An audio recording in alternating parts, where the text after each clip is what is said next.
சுகாதார பாதிப்பு ஏற்படாத வரை முடியை வெட்டுமாறு சிறை நிர்வாகம் கட்டாயப்படுத்த வேண்டாம் என தற்போது உயர்நீதிமன்ற மதுரை அமர்வு உத்தரவு ஒன்றை பிறப்பிக்கப்பட்டிருக்கிறது.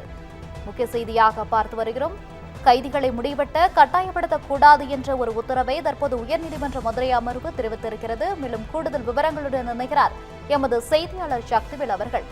சக்திவேல், வணக்கம். தற்போது உயர்நீதிமன்ற மதுரை அமர்வு ஒரு விசித்திரமான ஒரு முடிவை எடுத்திருக்கிறது. அந்த வகையில் கைதிகளை முடிவெட்ட கட்டாயப்படுத்தக்கூடாது என்ற ஒரு உத்தரவு அமல்படுத்தப்பட்டிருக்கிறது. குறித்த கூடுதல் விவரங்கள் என்ன? நிச்சயமாக. வணக்கம் கோகிலா. மத நம்பிக்கைக்காக தலைமுடி வளர்க்கும் விசாரணை கைதியை சுகாதார பாதிப்பு ஏற்படாத வரை முடியை வெட்டுமாறு கட்டாயப்படுத்தக்கூடாது என உயர்நீதிமன்றம் மதுரை கிளை அறிவுறுத்தியுள்ளது. திருநெல்வேலியைச் சேர்ந்த பேபி கலாம் தனது மகன் ஜேம்ஸ் செல்லதுரை பாளையங்கோட்டை மத்திய சிறையில் விசாரணை கைதியாக உள்ளதாகவும் மத நம்பிக்கையின் அடிப்படையில் அவர் தலைமுடியை வளர்த்து வருவதாகவும் கூறி உயர்நீதிமன்ற மதுரை கிளையில் மனு தாக்கல் செய்திருந்தார். மேலும் அவரது தலைமுடியை வெட்டவும் மீசையை அகற்றவும் சிறை நிர்வாகம் வற்புறுத்துவதாகவும் இதனை தடுக்க வேண்டும் என்று அந்த மனுவில் கோரிக்கையானது வைக்கப்பட்டது.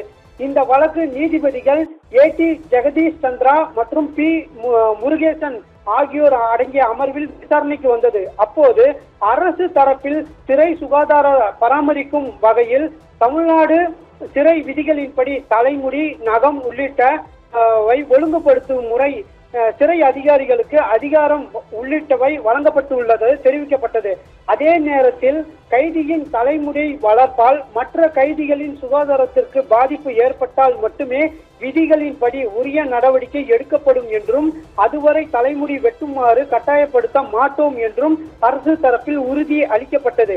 இதனை பதிவு செய்து கொண்ட நீதிபதிகள் மத நம்பிக்கைக்காக தலைமுடி வளர்க்கும் விசாரணை கைதியை சுகாதார பாதிப்பு ஏற்படாத வரை தலைமுடியை வெட்டுமாறு சிறை நிர்வாகம் கட்டாயப்படுத்தக்கூடாது என அறிவுறுத்தினர். மேலும் தமிழ்நாடு சிறை விதிகளின்படி 204 மற்றும் விதி 213 சப்கிளாஸ் 3 கண்டிப்பாக பின்பற்ற வேண்டும் எனவும் உத்தரவிட்டு வழக்கை முடித்து வைத்து கோகிலா. தகவல்களுக்கு நன்றி சக்திவேல்.